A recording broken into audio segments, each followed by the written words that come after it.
Hey everyone, welcome back to TK's Tech Talk. I'm back again with my trusty kitchen knife for another unboxing video. So if you see my last couple of videos, they're revolving around my new PC build. This is one of the components inside.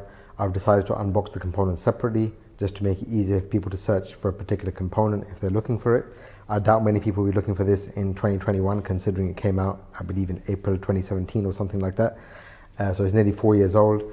And I got it for a good price. It was 465 dirhams on Amazon in the UAE, which equates to about 93 pounds in the UK and $125 in the US.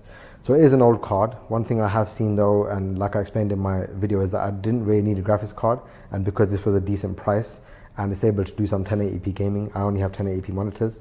And compared to the GTX 1650, it's more or less comparable, though the GTX 1650 is a lot more expensive. So I decided that because I wasn't going to be doing much gaming, this would be a good graphics card for me to use. The only downside, I believe, of this over the 1650 is the power consumption. And that's why I went with the Cougar 850 watt power supply that I mentioned in my other videos. So I'm hoping that I'm able to power everything up without any issues, because I did notice some people had issue with 600 watt power supplies powering this graphics card. And obviously I have the AMD Ryzen 5 3600 XT, which is, I believe, a 95 watt CPU. So if they're all working at full load, we're looking at about 300 watts of power at maximum. So hopefully my power supply will accommodate for all of that. So without going too much further ahead, let's put the knife down for a second. So this is the Radeon RX 570. It's the Asus ROG Strix version, which has some overclocking, and I believe there's some sort of RGB logo on there as well. So let's have a look on the back. Some nice artwork. I'm not even going to bother reading all of that. I'll just zoom in there if you want to see what that's about. 4GB, DirectX 12, blah blah blah. Talks about the connections available. But anyway, let's just open it and see what it's like inside. So let's break open the seal.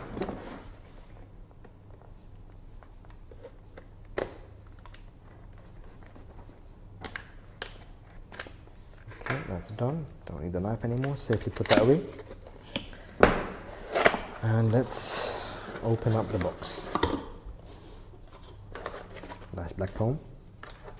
Right, there's a graphics card. It's definitely a lot bigger than I expected. It's quite heavy as well, but I guess this was one of the more premium graphics cards, I guess, back in the day. So that size is obviously understandable. So I just want to see what's inside before we carry on. We've got some cable management, some ROG stickers. Wow, a CD. Don't even have an optical drive. So I don't know what I'm going to do with that. And some more bedtime reading. We'll worry about that when the time comes, if we ever need to. So let's put the box to the side, bring the graphics card back, open up the tape.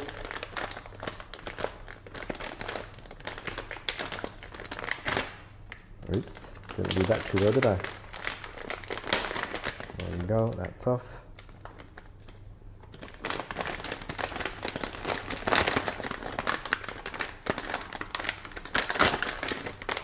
And there it is. Oh, it's a beefy, nice looking card. Don't know what else there is to say. Got a nice ROG logo there, Asus logo there. There's a cover on the Pcie Connector for safety, obviously when you receive it. Some nice heat sinks and heat pipes down there. An 8-pin Pcie Connector. Thankfully it just needs one. And let's have a look at what we have here. So we have a display port, a HDMI port, and 2 DVI ports. So if anybody cares, I'm actually going to be connecting this to my monitors. I have two 1080p Samsung monitors. They're very old monitors, but I actually use a KVM to connect all of my PCs together. Don't ask why I have so many PCs, but I will probably be using DVI and HDMI, as I already have the cables coming from my KVM from a PC that I'm going to remove. So I'll be using that. So this definitely is a good set of options for connectivity, all digital thankfully, no VGA connectors. So we have a display port once again, HDMI, and 2 DVI-D connectors. So let's just open this up. So you can see there's DVI-D. Right, so we'll see how this performs. And you can keep an eye on my other videos. I will probably have a video once my PC is built to show you the insides and I don't know how it's going to perform with gaming. Maybe I'll do some gaming videos. Like I said, I'm not a big gamer. I just bought the card because it was a good price and I needed a graphics card to pair with the AMD CPU. That is obviously the one downside. If you're looking for an AMD CPU without a graphics card, you have to look for the lower ranges and they're not really very powerful. So I have a Ryzen 5 3600 XT, so I'm going to pair this with that and hopefully we'll get some good 1080p gaming results.